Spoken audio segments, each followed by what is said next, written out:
Hello everyone, welcome to the lecture on PhD admission in IIT Madras। तो उसके लिए हमें फर्स्ट टाइप करना पड़ेगा IIT मद्रास PhD एडमिशन। वो टाइप करने के बाद जो भी फर्स्ट वेबसाइट आएगी उसको हमें क्लिक करना पड़ेगा। वो क्लिक करने के बाद ये पोर्टल ओपन हो जाएगा, जिसमें हम देखेंगे कि यहाँ पे बोला है कि welcome to the IIT Madras research admission portal, जहाँ पे एडमिशन का शेड्यूल दिया हुआ है। तो उन्होंने बोला है कि पोर्टल कब ओपन होगा, 10th अक्टूबर को, और लास्ट डेट जो है ऑनलाइन एप्लीकेशन की वो है 31 अक्टूबर अप टू 5 PM। और रिटर्न टेस्ट और इंटरव्यू की डेट जो है वो जो सिलेक्टेड कैंडिडेट रहेंगे उनको इंटीमेट कर दी जाएगी बाय मेल। और जब भी अभी रिजल्ट डिक्लेयर होगा वो भी ऑनलाइन भी दिख जाएगा और मेल के थ्रू भी आपको मिल जाएगा। फिर यहाँ पे आता है कि what is the guideline for the admission, fees detail क्या है, HTRA वैकेंसी कितनी है, कैटेगरीज ऑफ एडमिशन क्या क्या हो गया, और टर्म एंड कंडीशन जो भी होगी। और इसमें भी बोला है कि जो भी इंस्ट्रक्शन रहेंगे, जो भी कैंडिडेट के लिए जो भी इंस्ट्रक्शन रहेंगे वो यहाँ पे दिए दिए हुए हैं। तो उसमें लिखा है कि first time user must create a account with a valid email ID. जो भी फर्स्ट टाइम यूजर रहेगा, फर्स्ट टाइम जो अप्लाई कर रहा होगा उनको पहले जो अकाउंट है वो वो क्रिएट करना पड़ेगा, उसके बाद वो एप्लीकेशन कर सकते हैं। और जो जिन्होंने भी इससे पहले भी IIT मद्रास में एप्लीकेशन किया है वो सेम ईमेल आईडी या फिर सेम लॉगिन यूज करके फिर से एप्लीकेशन कर सकते हैं। उसके बाद बोला है कि only application submitted on this site with supporting documentation will be consider. तो जो भी एप्लीकेशन करते वक्त जो डॉक्यूमेंट्स चाहिए रहेंगे, मैंडेटरी डॉक्यूमेंट्स होंगे, उसको अपलोड करने के बाद ही आपका एप्लीकेशन एक्सेप्टेड होगा, नहीं तो नहीं होगा। Candidate who are applying under reserve category should submit the required valid documentation in the prescribe format. तो इन्होंने बोला है कि जो भी कैंडिडेट होंगे रिजर्व कैटेगरी के लिए जो भी अप्लाई कर रहे हैं, उन्होंने जो भी आपकी कास्ट सर्टिफिकेट रहेगी, वैलिडिटी कास्ट वैलिडिटी सर्टिफिकेट रहेगी, ये सब चीजें आपके पास होनी चाहिए अपलोड करने के लिए। Candidate applying to multiple department और programme should use the same login ID and submit separate application.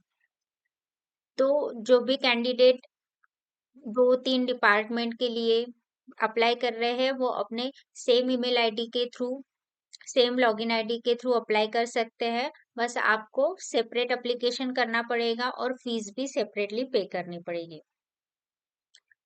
Fifth है कि for registering your application create a new account और logging into your existing account and then fill the necessary field and upload the relevant documents in the application form।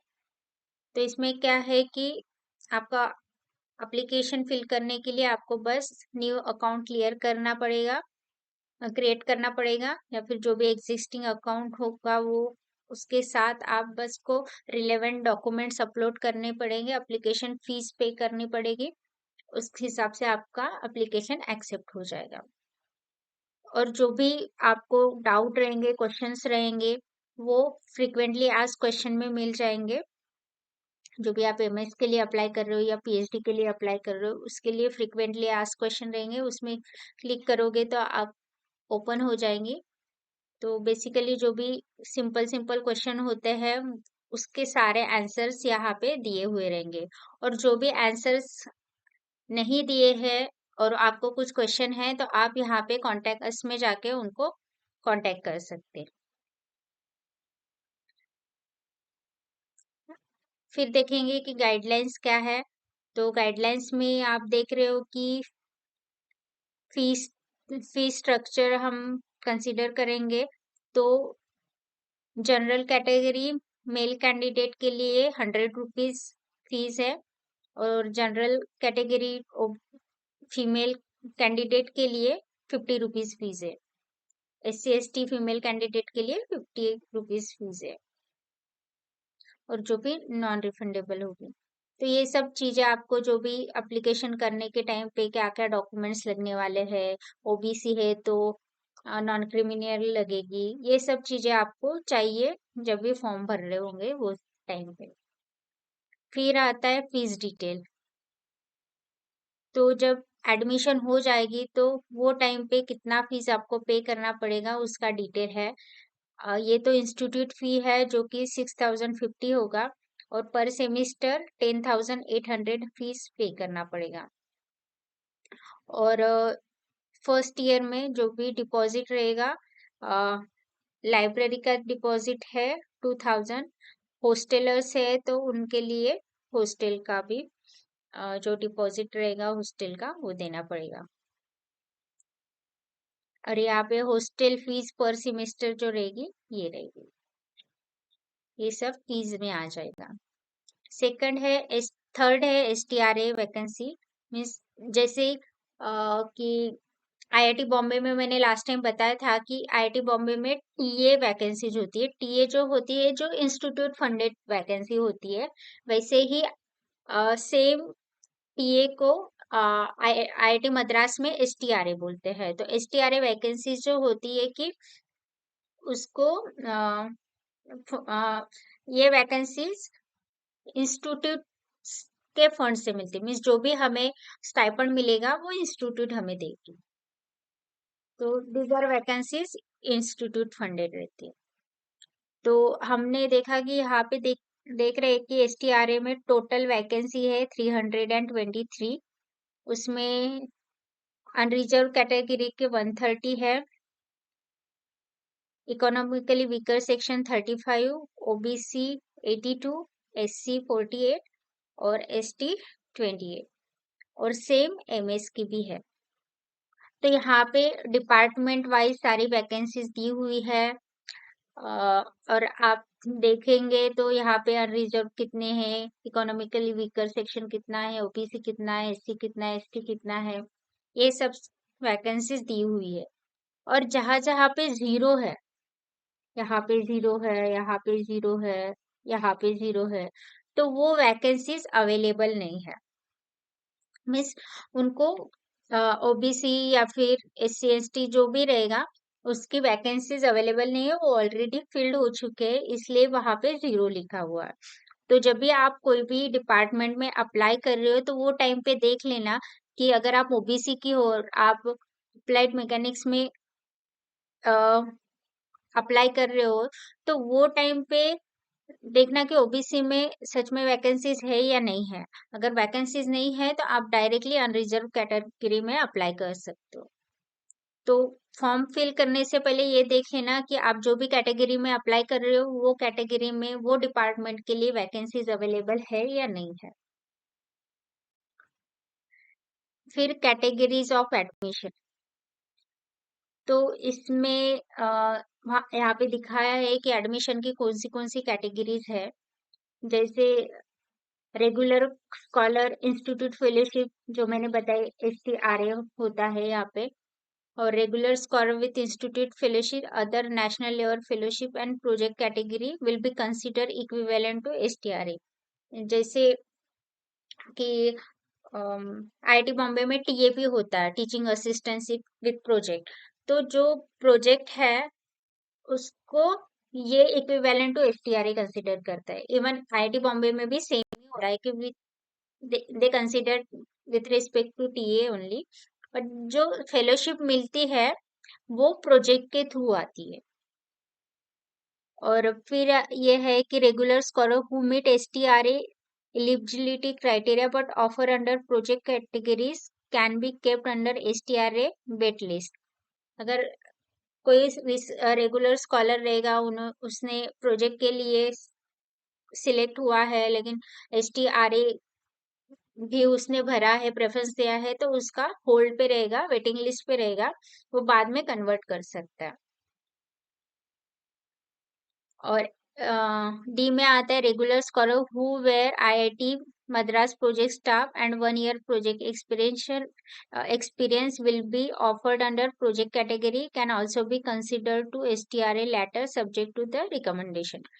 तो ये बोले हैं कि जो भी रेगुलर स्कॉलर है, जो कि आईआईटी मद्रास में प्रोजेक्ट स्टाफ है और 1 year प्रोजेक्ट एक्सपीरियंस है, वो बाद में उनको एसटीआरई में कन्वर्ट कर सकते हैं डीएसी और डीसी के रिकमेंडेशन से। फिर है आईआईटी मद्रास प्रोजेक्ट स्टाफ, जो 1 year प्रोजेक्ट एक्सपीरियंस है और जो कि एसटीआरए की एलिजिबिलिटी क्राइटेरिया से मीट नहीं होते हैं, उनको प्रोजेक्ट नॉन एसटीआरए कैटेगरी में ही ट्रीट किया जाएगा। फिर आता है research scholar sponsored under quality improvement programme, that is QIP. जो भी इंस्टीट्यूट रहती है, वो अपने फैकल्टी को अपनी क्वालिटी इंप्रूव करने के लिए कॉलेज थ्रू पीएचडी के लिए भेजती है, वो क्यूआईपी होता है, जो कि as as in sponsored work रहता है, जो कि उनकी इंस्टीट्यूट फंड करते हैं। जो भी उनकी सैलरी रहती है वो उनको मिलती रहती है, बस इतना है कि वो 3 साल तक के उनको मिलेगी, उसके बाद वो खुद के बेस पे करना पड़ेगा उनको सब कुछ। फिर जी में है permanent staff member of institute with at least 2 year of experience in IIT Madras. ये भी जो परमानेंट स्टाफ है वो भी पीएचडी के लिए अप्लाई कर सकते हैं, लेकिन उनकी कैटेगरी नॉन एसटीआरए होगी। फिर ऐसे research scholar under external registration, जो भी डीएसटी डीएसआईआर या फिर सीएसआईआर थ्रू होगा, वो भी कर सकते हैं। फिर research scholar under part time registration scheme, जो भी रेप्यूटेड कॉलेज की यूनिवर्सिटी के हो गए, इंस्टीट्यूट के हैं, वो भी डिस्टेंस में रह के पार्ट टाइम पीएचडी कर सकते हैं। लेकिन मिनिमम क्राइटेरिया है कि उनको एटलीस्ट 2 year होने चाहिए उनके करंट ऑर्गेनाइजेशन में।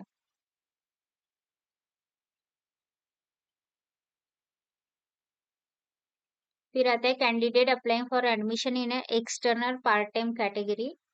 उसमें बोला है कि department should confirm whether the industry organisation institute is in the approved list of R and D before shortlisting. तो जो भी कैंडिडेट होगा, अगर वो एक्सटर्नल या पार्ट टाइम पीएचडी करना है, तो इससे पहले जो जिस डिपार्टमेंट में अप्लाई कर रहे हो, वो डिपार्टमेंट वाले पहले अप्रूव करना पड़ेगा उनको कि वो आर&डी में है या नहीं है, पार्ट टाइम में कि वो अप्लाई कर रहे हो, ये सब चीजें उनको पहले से ही देखनी पड़ेगी। उसके लिए वो जो भी कैंडिडेट रहेगा उससे एनओसी लेंगे, स्पॉन्सरशिप का सर्टिफिकेट लेंगे, ये सब चीजें उनसे लेंगे। फिर आता है the minimum residential requirement for PhD research scholar under external registration and PhD research scholar under part time registration not employed in the institute is 1 semester। Means at least 1 semester को जो भी पीएचडी स्कॉलर रहेंगे part time में उनको 1 semester रहना पड़ेगा। तो ये सब चीजें डिटेल में आप पढ़ सकते हो कि क्या क्या लगेगा क्या नहीं लगेगा। तो मोस्टली जो भी फ्रेश एमटेक या बीटेक बच्चे हैं, उनके लिए यह स्टार्टिंग के तीन स्टार्टिंग के 3 इम्पोर्टेंट है, और जो भी पार्ट टाइम करना चाहते हैं उनके लिए आप डिटेल में पढ़ सकते हो कि क्या होता है क्या नहीं होता है। और जो भी टर्म एंड कंडीशन है वो आप यहाँ पे जाके पढ़ सकते हो कि डिपार्टमेंट वाइज भी टर्म एंड कंडीशन रहेंगे, कौन सा रहेगा क्या रहेगा, सब कुछ इन डिटेल आप एडवर्टाइजमेंट में पढ़ सकते हो। फिर यहाँ पे जाके आप लॉगिन साइन अप कर सकते हो जो भी उसके लिए आपको फर्स्टली तो जैसे इन्होंने बोला है कि उसके आपको रजिस्ट्रेशन करने के लिए आपके पास वैलिड ईमेल आईडी होना चाहिए। जब आपके पास वैलिड ईमेल आईडी होगा तो ये आप रजिस्टर कर सकते हो।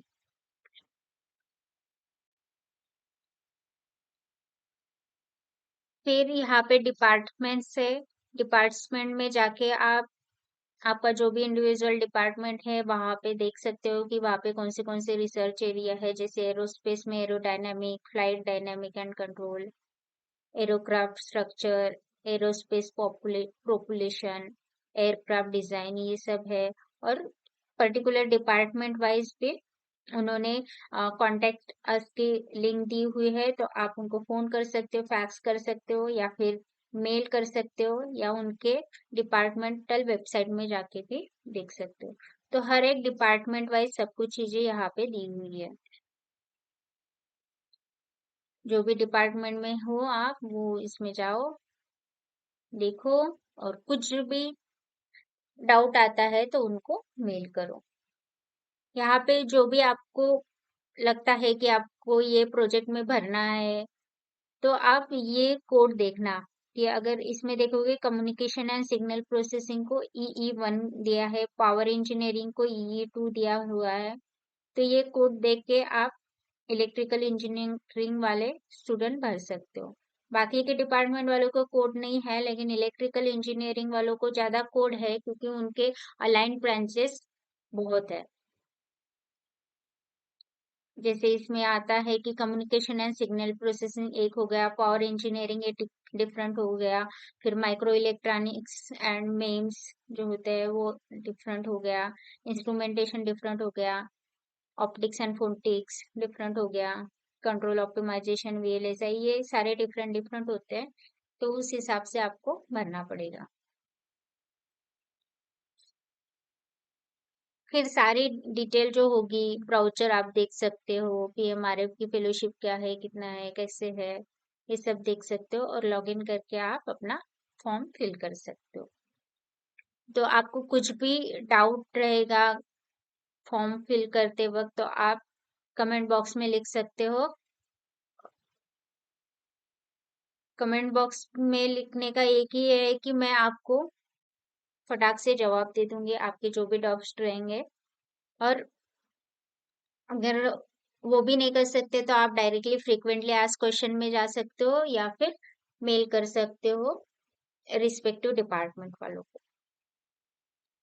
अगर आपने अभी तक मेरे चैनल को सब्सक्राइब नहीं किया है तो प्लीज मेरे चैनल को सब्सक्राइब कर लेना। Thank you for watching.